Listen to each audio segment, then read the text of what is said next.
Sadguru Sharanam. Hi dears, how's it going? So today's topic is how can you speak English quickly, easily and effectively. Are there any special methods for that? Yes, there are some special techniques for that. But you have to practice it. Without practicing, no technique is going to work anything for you. But if you are ready to practice, then these techniques are going to be really helpful. Can you learn dancing by just reading about dancing or just watching others dance? No. Can you swim by just reading about swimming or studying the theory? No. So just like that, speaking is also a skill that needs practice that you should keep in your mind. Okay. So are you ready? Then let's get started.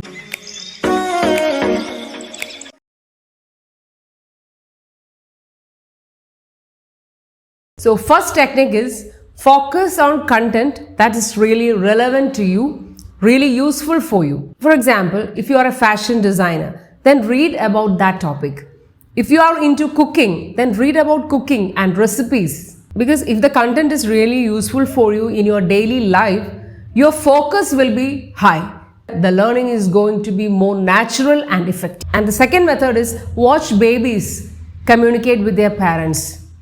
In the beginning, don't try to make sentences. Just use small words like give, take, this, that, no. Later on, you can add glue words like and, but, although. Then start speaking small phrases. I want that, take this, give me something. Whenever you get an opportunity, you try to communicate in English. And the third technique is consistently watch and listen people talking English. Observe their facial expression. Try to comprehend the ideas from their facial expressions and emotions. Once you comprehend the ideas people are conveying from their emotions and expressions, learning is going to be more easy. Once you start to understand, you learn more quickly. Try to copy their facial expressions.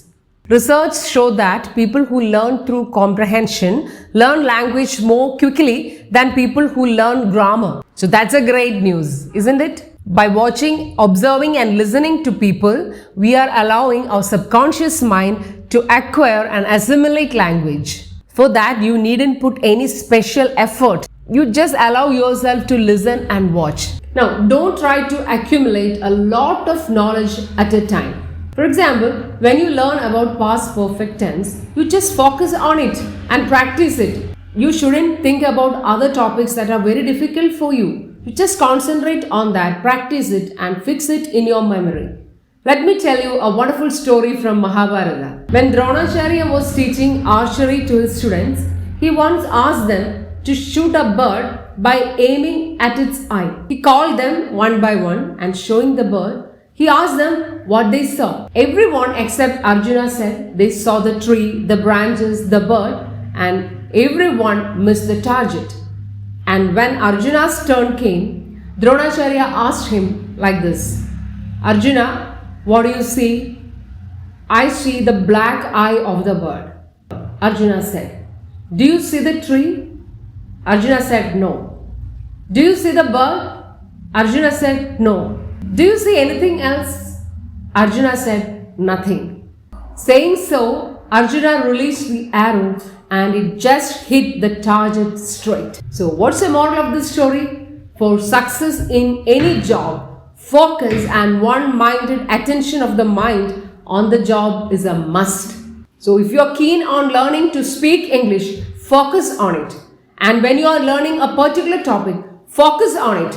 Don't think about the other topics that are very difficult for you and don't distract your mind. Okay, and next is you should give physiological training. You know, our brain has filters. It filters in the sounds of the language that we are familiar with and it filters out the sounds of the language that we are not. So listen more and more and be familiar with the language.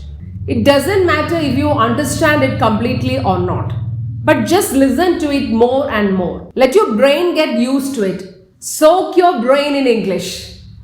And you know dear, speaking is an exercise for muscles. There are 43 face muscles. You need to coordinate all these muscles in such a way that when you speak, others can understand. So you have to coordinate these muscles by giving it more exercises. That's by speaking more and more. When we do a new exercise, our body hurts. If your face hurts, then you are in the right direction. I have given you a lot of techniques to speak, listen, read and write. So please follow all those techniques. Don't forget to start our 21-day challenge to speak English. Another important thing is learning effectively and quickly is always related with your psychology. It's psychological. Why? If you are stressed, sad and unhappy, the learning is going to be very slow. But if you are happy, excited and enthusiastic, learning is going to be very fast and effective. And now, the next point is don't try to understand 100% of what you listen. Just ignore it. Be happy, at least you understand something. That contentment is going to relax you and you are going to learn easily and happily. It gives you a lot of motivation when you think that you understand something. An effective technique to increase your vocabulary. Note down the words and phrases that are often repeated. Don't try to by heart these words and phrases. Always learn these words in relation with the context. Remember the situation where you found that word.